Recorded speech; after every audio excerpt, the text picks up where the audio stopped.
Let me first state that what you've told me is a tragedy, and you have been through a horrible situation, which I'm sorry you had to go through, or anyone for that fact had to go through. And I apologize if my video has caused any negativity in your emotions whatsoever, and I never really meant to do such things, and I truly apologize for that, and I really feel bad about your situation, and that you have to realize my video was just for the social norms of the society, the divorce society, the materialistic society, the chemistry of love.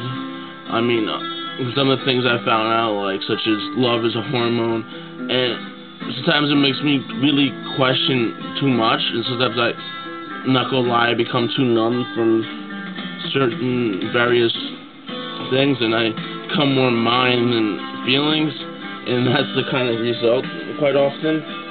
And I mean, it does not make me a bad person. I mean, I still can be the numbest person in the world, and I've still have given to people and given my jackets to homeless people on the streets, which I've actually done on occasions when I was unable to feel anything.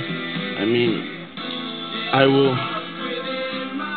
really respect your video, and I give you 2 thumbs up, and I think you did a good job, a good presentation, and I really respect the fact that you can admit that certain things have happened. And since I respect it so much, I, on the other hand, will also tell you a similar situation, although I have not been through the exact situation, so I cannot exactly say what you've been through, although I have an idea you've been through hell, and I understand that. I mean, I'm not going to question that, and I'm not going to question that you would never love your lover.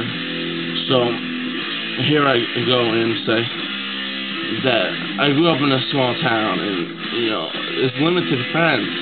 You don't have that many people to choose from. So my best friend was, we grew up within a block of each other, and we were friends from birth. And we were just innocent children, and eventually that changed.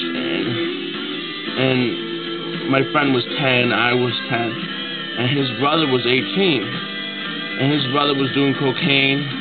His brother had the guns, and he was doing fucked up shit, and it kind of reflected onto his little brother that I was friends with. And what happened was, my friend started doing cocaine at 10, and he started getting really fucked up, and I still put up with shit I shouldn't have, and stayed around. And first, it was that he would just take his brother's gun out while I slept over. I would wake up with the gun to my head, and it was just like a joke, but a fucked up joke. So I kind of just dealt with it. I mean, I was fucking screaming,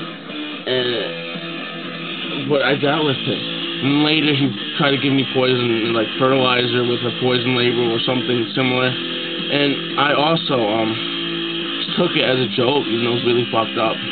But then it started getting worse, and then this situation, as hard as for me to tell you, I mean, he would just take the gun and he would put it up to my head, and he would just hit me and either put the gun to my head, he would put the gun to my neck, my mouth, whatever, and he would just hit me, and he would use the gun as power, and he would just hit me, throw me in the bed, and take off my pants and rape me. And it's a really horrible situation, and that I put up with that shit so many fucking times.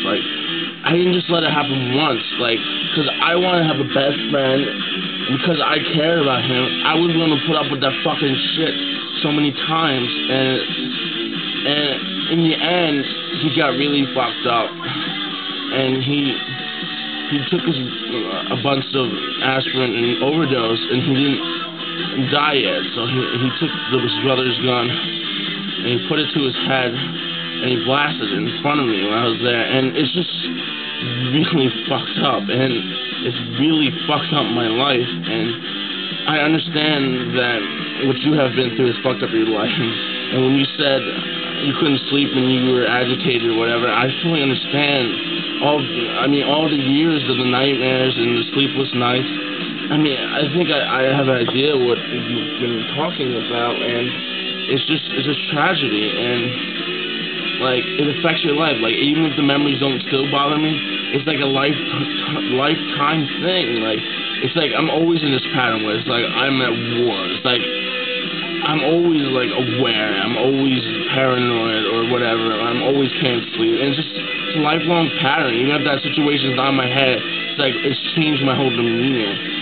And like that's the kind of thing that caring for someone put me to put up with, and it just like I've had a true love in the past, and I would say one true love, and we loved each other. And what happened was she moved 5 hours away. I live in New York, and she moved 5 hours to Pennsylvania, and what happened was we couldn't see each other anymore, and it started to get as bad as we never see each other for a whole year, and it just sucked. We were both poor. Like I couldn't afford a car, and she couldn't afford a car. I mean, we couldn't barely afford food and clothes. I mean, it was just bad, and I couldn't see her, and I am guilty of the thing I've been talking about in the first place, which I feel horrible. I mean, I just eventually had to break up, and I couldn't take it. And I'm guilty as well, but I will never stop loving this girl. And I will give my paycheck to giving her clothes or anything. Like I still care, and it's just I broke her heart, and I myself am guilty. But let me just say that I apologize, and I never question anything that you have felt in your life, and that will end.